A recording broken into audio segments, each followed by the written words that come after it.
Bonjour, pour cette vidéo numéro 3.3, nous allons parler de calcul littéral toujours et nous allons aujourd'hui calculer des expressions littérales et tester une égalité. Alors, calculer une expression littérale, qu'est-ce que c'est?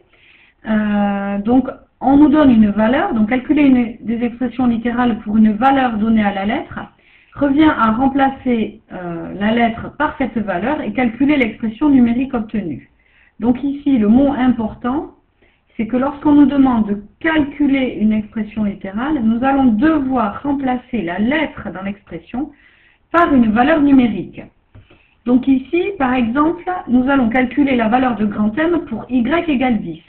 Ceci signifie que la lettre y a pour valeur 10. On va donc remplacer dans l'expression qui s'appelle grand M, qui est égal à 5y plus 3, nous allons remplacer y par la valeur 10. Alors attention, 5y, c'est l'écriture simplifiée de la multiplication du produit de 5 par y. Donc 5y, c'est donc ici 5 fois 10. Plus 3, ne l'oublions pas. Ici, maintenant, j'ai plus qu'à calculer l'expression numérique obtenue. Ici, je commence par la multiplication puisqu'elle est prioritaire. 5 fois 10, ça fait 50. Et 50 plus 3, c'est égal à 53. Donc ici, les règles de calcul sont les mêmes que dans les expressions numériques classiques.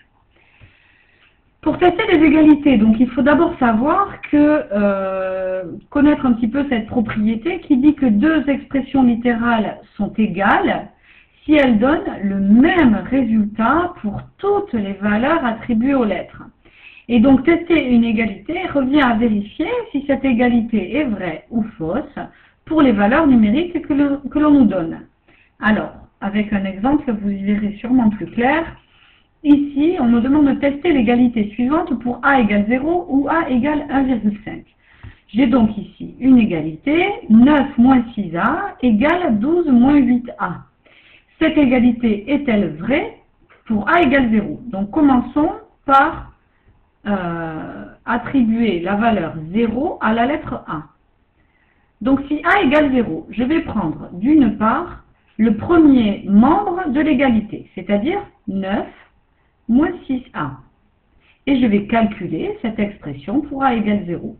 9 moins 6A pour A égale 0, c'est égal à 9 moins 6 fois 0. Et 9 moins 6 fois 0, je commence par la multiplication ici, 6 fois 0, ça fait 0, et 9 moins 0, ça fait 9. D'autre part, je vais m'occuper du deuxième membre de l'égalité, 12 moins 8a. D'autre part, 12 moins 8a, je vous rappelle que ici, le a est égal à 0. 12 moins 8a est donc égal à 12 moins 8 fois 0.